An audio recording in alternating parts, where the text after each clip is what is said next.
شته زموږ سیاسي هغه قامي سیاسي ګوندونه چې دي د هغې د موږ ټولو د توقع ده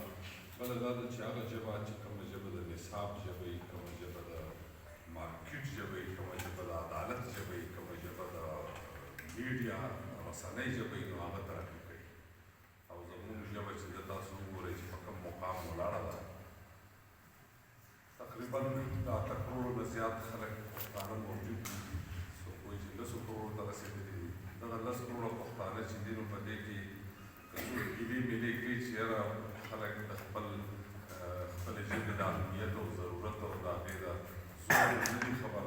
نو خیر دی که نیم دې نه خبر نیم خو به خبرې هغه نیم به هم خبر شي نو د مایوسۍ څه خبره نشته شاعر ادیب چې دی دا د ژبې بېلوسه خادم یو دغه خدمتګار په هر ډول خپله خدمت او د خپل کار دا لړۍ همدغسې تیزه ساتي نو شاعر ادیب لګیا دی خو مونږ د سیاستمدارانو نه د زیاتو نه مایوس دي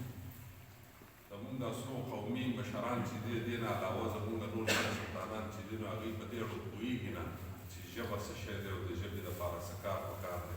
ځکه چې ژبه کله ځي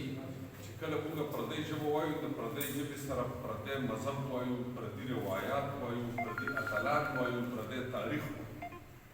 او خپل دغه څیزونه ټول لاړه خپل شاته پاتې چې خپله ژبه نه وایو نو د ژبې سره زموږ ټول ژوند تړلی دی ژبه د ثقافت د ملا تیر یو چې د چا د ملا تیر نه وي د هغه نه خپې کار کوي او نه پاڅېدی شي او نه کېناستی شي او نه ګرځېدی شي نو زموږ د ژبې دا د ملا تیر چې دی د دې لپاره چې څوک هم یو چې ټاکۍ کار هم کوي زموږ ورته ډېر درناوی دی او زموږ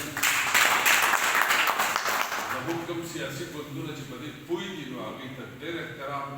او دغه ټپه ورته ډالۍ کومه چې